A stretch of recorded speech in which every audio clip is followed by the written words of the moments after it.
All right, good morning. This is the Men's Sunday School class for Mercy Baptist Church. We're going to be in Job. We're going to be skirting through or bouncing through about 3 different chapters. Our book's got us going from the end of Job chapter 2 to about 8 verses in Job chapter 4, and then 7 verses in Job chapter 16. And I think I understand it. We're trying to go through the book of Job this month. We've only got 5 Sundays, so we're having to hit the high points. And apparently the lesson planner has picked these verses, give us the flavor of the conversation between Job and his friends, because it does take the bulk of the book as they discuss Job's situation and have a difference of opinion, which we'll get into more this morning. But before we get started, let's go to the Lord in prayer. Dear Father, I want to thank you again for your love, your mercy, for sending Jesus Christ, your Son, to die on the cross for our sins. Father, we just pray that you would teach us now out of your word, Lord, as we study it, Father, and just help us to draw nuggets of truth and blessing from it, Father. So use me as a Sunday school teacher, Father, and I pray that you would just put the words in my mouth that I need to say. And if there's anything, Lord, that I shouldn't say, then make sure I don't say those things, Father. So all these things I ask in the precious name of Jesus Christ. Amen. All right, so far in Job, we covered the first chapter and half of the second chapter, and we see how God has allowed Satan to destroy Job's possessions here and his health, because Satan issued the challenge that, hey, Job doesn't love you for you; he loves you because of all the blessings that you've given him. But now in this chapter and going forward for today's lesson, we're going to see how Job's suffering continues because of his, in part because of his they're well-intentioned friends, and yet they misdiagnosed the reason for Job's adversity, and as we're going to see, they're going to say, Job, it's your fault. You've done something wrong. That's the reason why you're suffering. And we do the same thing today. We see somebody go through hardships, and we, at least in the back of our mind, we think, well, what is God punishing them for something, or what have they done that to cause this? But really, God He's the only one that truly knows why some individuals, some of them are righteous, some of them are unrighteous, and we know why. Only He knows why they truly do suffer. All right, so Job has sat down in the ashes, which apparently was the garbage place where they burnt garbage outside the city. He sat down in the ashes. He's got him a pot shirt, and he's scraping sores. And his wife told him, says, "Well, do you still retain your integrity? Won't you just curse God and die?" Now Job's friends show up. Verse 11 of Job chapter 2, it says, "Now when Job's 3 friends heard of all this evil that was upon him, they came every one from his own place. Eliphaz the Temanite, Bildad the Shuhite, and Zophar the Naamathite. For they had made an appointment together to come mourn with him and to comfort him."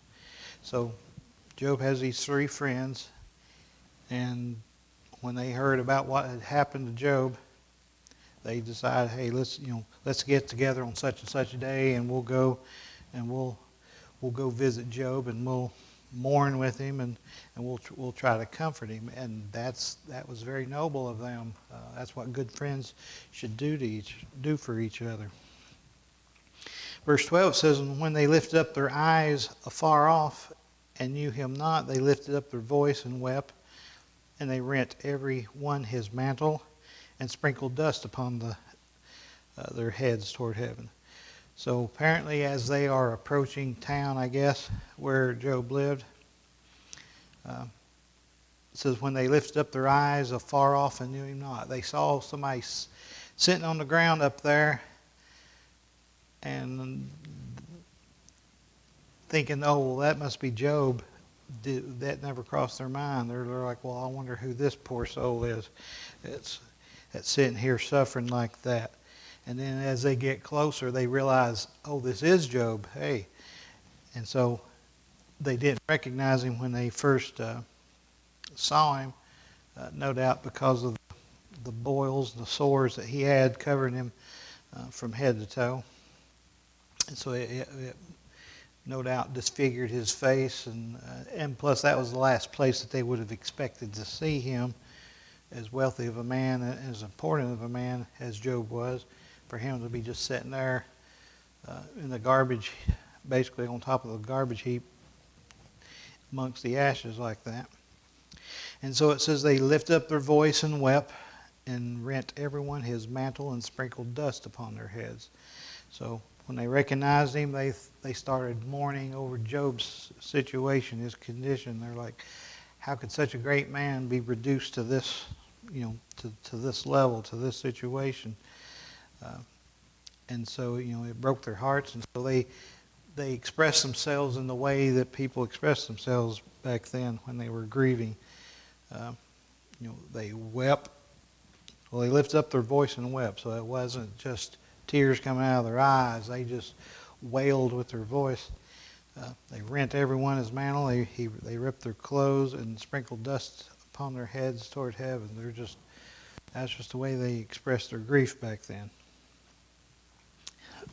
So verse 13, it says, "So they sat down with him upon the ground 7 days and 7 nights, and none spake a word unto him, for they saw that his grief was very great."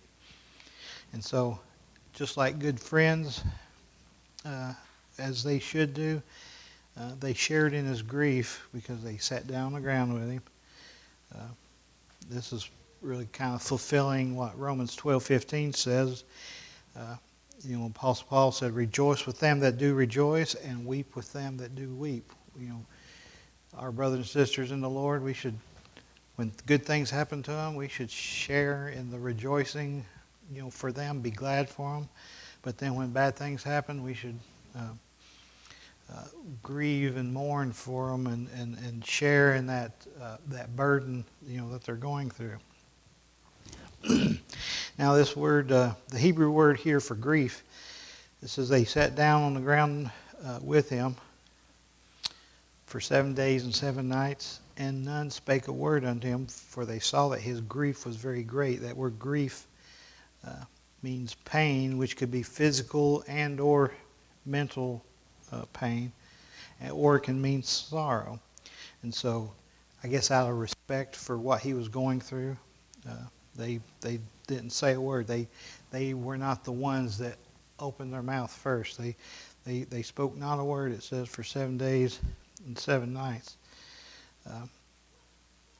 And that also seems to be, according to like examples like in Genesis 50:10 and 1 Samuel 31:13, these are seems to be 7 days seems to be the usual time that people would mourn for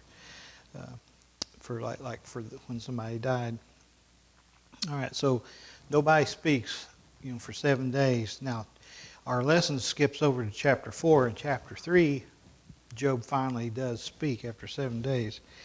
And his chapter 3 records his first words to his friends after this week of silence. He curses the day, I guess to summarize it, he basically curses the day he was born, and wishes that he had died in a womb, because he says death would have been better for him, than to have lived to see this day of suffering. So he's basically saying, "Oh, woe is me, I'd be better off dead." So we get to chapter 4. Now Eliphaz starts speaking. And from chapter 4 till about chapter, I want to say 38 or 39, we start a cycle here where each of Job's friends speak. Like Eliphaz will speak, and then Job will respond to him. Then Bildad would speak, say something, and Job would respond to him. And then Zophar would speak, and then Job would respond to him. And then go back, and Eliphaz would speak again, and just that cycle would continue.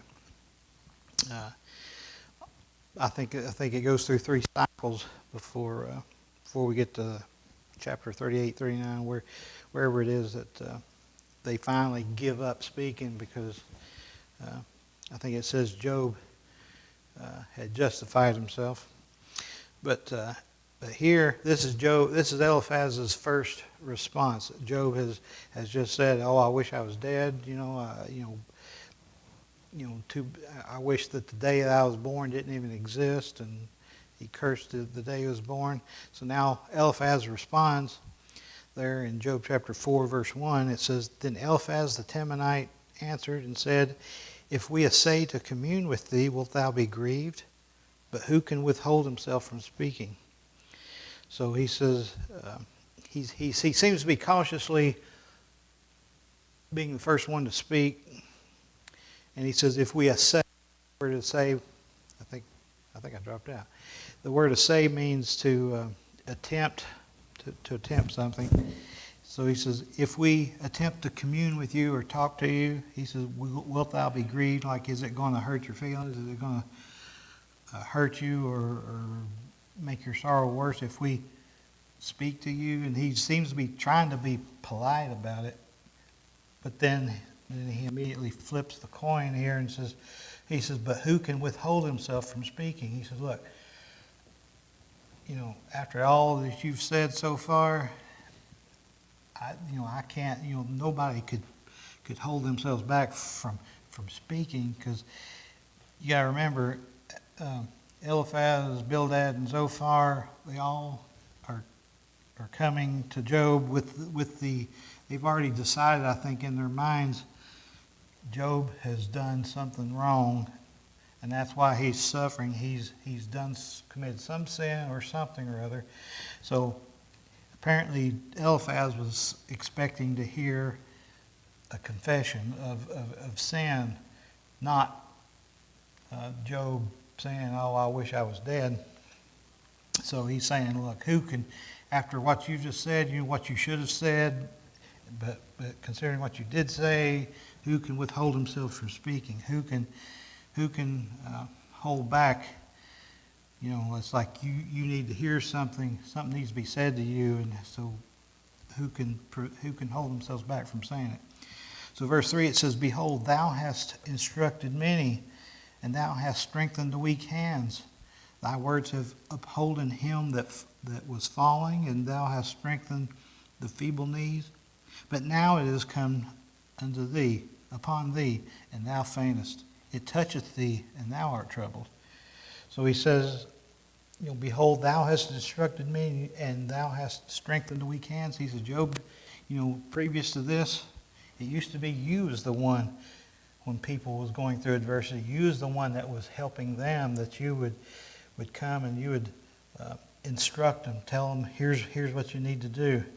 You need to get right with God, or you need to do whatever.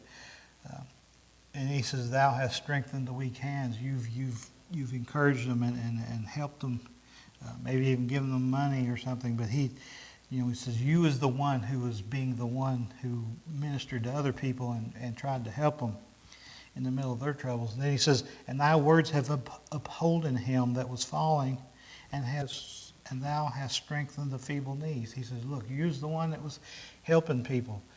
You held them up when they were about to fall, and you've strengthened their knees when they couldn't stand on their own. You was the one that picked them up and held them up.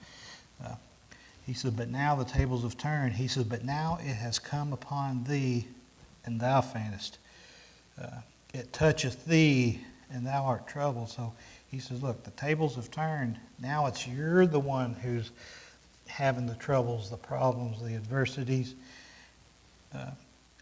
And after you have helped other people and given them advice and such, he says, now when it's come to you, says, now you're the one who's fainting and you're the one who's troubled. And there may even be an implication there of saying, you know, all this advice that you've given to other people, shouldn't it also help you now? He says, but instead of it helping you, he says now you're fainting when you're facing these troubles, and you're the one who's troubled when you're facing these problems. And so now he seems to zero in what he thinks is the problem. Verse 8, he says, Is not this thy fear, thy confidence, thy hope, and the uprightness of thy ways? Remember, I pray thee, whoever perished being innocent, or where were the righteous cut off? Even as I have seen, they that plow iniquity and sow wickedness shall reap the same. And so we're going to see here Eliphaz is operating from a common belief, but it's a mistaken belief, and it's based on our short-sighted human nature, is that we think we know a lot more than what we really do, because we naturally tend to believe that people get what they deserve. If you're an evil, wicked person, then that means you're going to get caught and you're going to suffer for your unrighteousness. But if you are a righteous person, God's going to bless you and you'll not have to suffer. Now, it is true that eventually God is going to reward the righteous. He is going to punish the wicked, but that comes in eternity. Wicked people don't always suffer for their wickedness in this life, on this earth. And righteous people don't always get what they deserve for being faithful to God. Sometimes they have to suffer. Sometimes the wicked prosper and get away with, get away with murder, but sometimes it literally is murder. But the disciples, they had that same preconception, I guess you might say, when they asked Jesus about why this particular man was born blind. In John 9, 1 through 3, 9 verses 1 through 3, it says, And as Jesus passed by, he saw a man which was blind from birth. And his disciples asked him, Master, who did sin, this man or his parents, that he was born blind? See, they assumed because this man was blind, the problem had to have been because of sin. Either the man sinned, and for the man to have sinned that he was born blind, he had to have sinned in the womb, which the Jews believed you could do. Or it was his parents, and this was a punishment on the parents because of their sin. But notice what Jesus says. He says, Jesus answered and said, Neither hath this man sinned, nor his parents, but that the works of God should be made manifest in him. See, the disciples assumed the blindness was because of sin. Jesus said, no, God allowed this man to be born blind so that the works of God, in other words, so that Jesus would have an opportunity to have somebody to heal in order to glorify him. And that's essentially what's happening to Job, although they don't understand it. That's behind the scenes. Job and his friends don't understand that this is what's happening. They go with the assumption that, oh, Job, you must have sinned, and therefore that's why you're going through all this. So there, in verse 8, he says, or Eliphaz says, Is not this thy fear, thy confidence, thy hope, and thy uprightness of your ways? He says, look, Job, you used to be the one helping people, and now tables have turned. You're the one suffering, so what's changed? And so Eliphaz is pointing to, says, Is not this thy fear, thy confidence, and thy hope, and the uprightness of your ways? He thinks, Job, you've let down in your fear of God, your confidence in God, and your hope in God, and you are not as upright in your ways as you should be. because if you had been, then this wouldn't have happened to you. Of course, now that's a mistaken thought, because we have the privilege of seeing what's happening behind the scenes. They don't, but they do make the assumption. Because Eliphaz continues there, and he says, "Remember, I pray thee, whoever perished being innocent, or where were the righteous cut off?" He says, Job, he said, whenever you ever seen, an innocent person suffering and perishing, or where were the righteous ever cut off? Cut off, implies death. He says, Job, it just doesn't happen. Now, I kind of question that, because we all know where righteous people have suffered through no fault of their own. They're having to suffer, and then we see wicked people that get away with their wickedness. But then here Eliphaz says, well, in my experience, this is what I've seen. He says, even as I have seen, they that plow iniquity and sow wickedness reap the same. He says, look, every wicked person I've ever seen, they eventually, it catches up to them, and they reap. The iniquity comes back on them. Their wickedness comes back on them. They reap the same. And now the psalmist in Psalm 73, he kind of had that same viewpoint. He's thinking, why, Lord, why is the wicked not suffering? Why are they getting away with stuff? Because in Psalm 73, verse 2, it says, But as for me, my feet were almost gone. My steps had well nigh slipped. He'd just about give up, because he was so frustrated at seeing the wicked get away with their wickedness. He says, for I was envious of the foolish, and when I saw the prosperity of the wicked. So he was, and if you continue to read that psalm, it describes how his frustration over how the wicked seem to get away. They seem to not have to suffer for their sin. But then his attitude changes when he starts looking through the eye of faith. Because in verse 17 of that psalm, it says, until I went into the sanctuary of God, then I understood their end. He says, when I went to the sanctuary of God and looked at you, Lord, and your word, I realized, yeah, they might be getting away with it now, but he says, I saw their end. I understood where they're going to end up, that God is going to punish them. But Eliphaz and his friends, they're not seeing that. They are thinking, Job, you had to have sinned. Now, our lesson skips to Job chapter 16, verses 5 through 15. It's this cycle of the Job, Eliphaz and his two friends are, they each take turns speaking, and Job speaks in between each one. And basically the theme of what they're saying is that, Job, you had to have committed, some sort of sin for you to have to suffer this way. Job's theme of what his response is that he says, look, I'm not perfect, but I haven't sinned anything to warrant what I'm having to go through. It's nothing. I've not committed some sort of sin that should make me deserving of this, of losing everything I've got, and my health, where even my very life is in question. So we get to Job chapter 16. Now here's Job responding to Eliphaz's latest speech. I believe this is probably his second speech.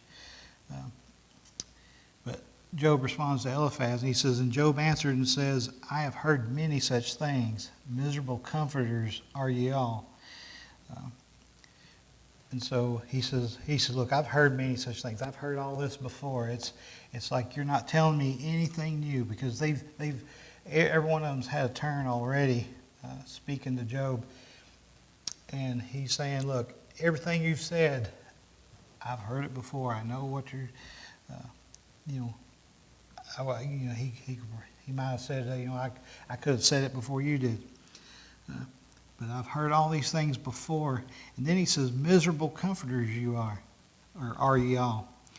That word miserable means troublesome, wearisome, toil, labor. He's basically saying, look, you're comforters, you're supposed to be coming here and make me feel better, and instead you're making me feel worse. You are being troublesome to me. You're being wearisome to me. You're causing me toil and labor. You're just, I guess in our modern day, we say, look, you guys are just driving me crazy. You guys are driving me nuts. So he says, you're doing the opposite of what comforters are supposed to be doing. Then verse 3, he says, shall vain words have an end? What emboldeth thee that thou answerest? He said, I also could speak as you do, if your soul were in my soul's stead. I could heap up words against you and shake mine head at you. So he says, shall vain words have an end? And that word for vain means wind or air. He's basically saying, look, all you guys is saying is basically just a bunch of hot air. You're just saying stuff that doesn't mean anything. It's not a help. Then he says, or what? He says, shall there be an end to it? Like, when are y'all going to stop, blowing off all this hot air? And he says, and what emboldeth thee that thou answerest? Like, what is compelling you to say these things to me?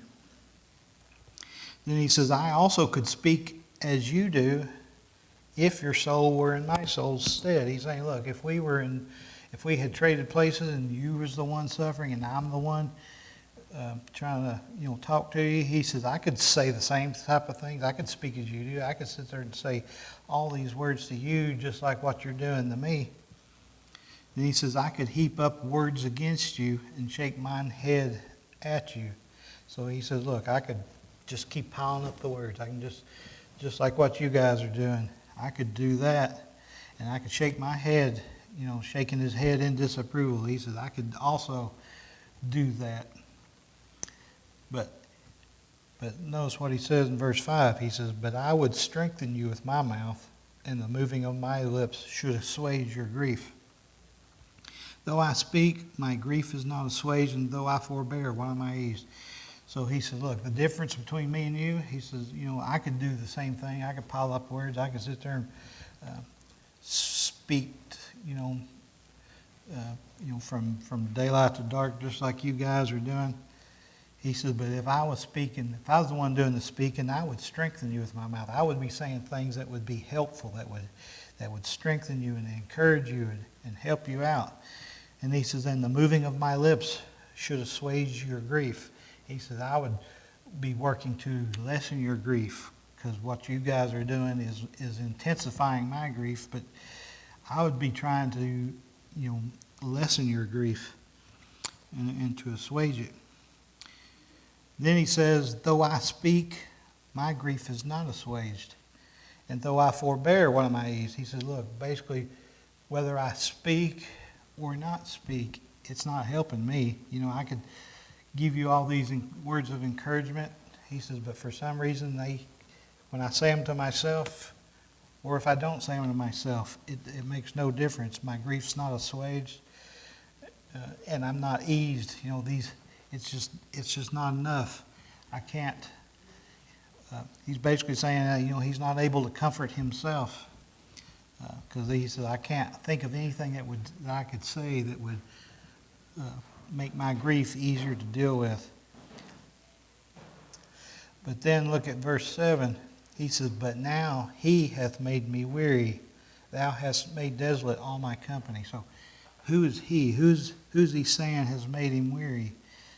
Apparently he's speaking about God. He says, God hath made me weary. He has worn me out with what all has transpired. He says, look, I've lost my family. I've lost all my wealth. Everything that I own is gone, and now my health is gone. He says, he has made me weary. He's saying, look, this is God that has done this to me. And then it seems like that second half of that verse, he's looking up to heaven, looking at God, because he says, thou hast made desolate all my company. So he's saying, look, Lord, the Lord has made me weary. And he looks to the Lord and says, you've made desolate all my company. And that word desolate basically means to destroy or turn into a wilderness. It says, so you've made desolate all my company, which is basically his household.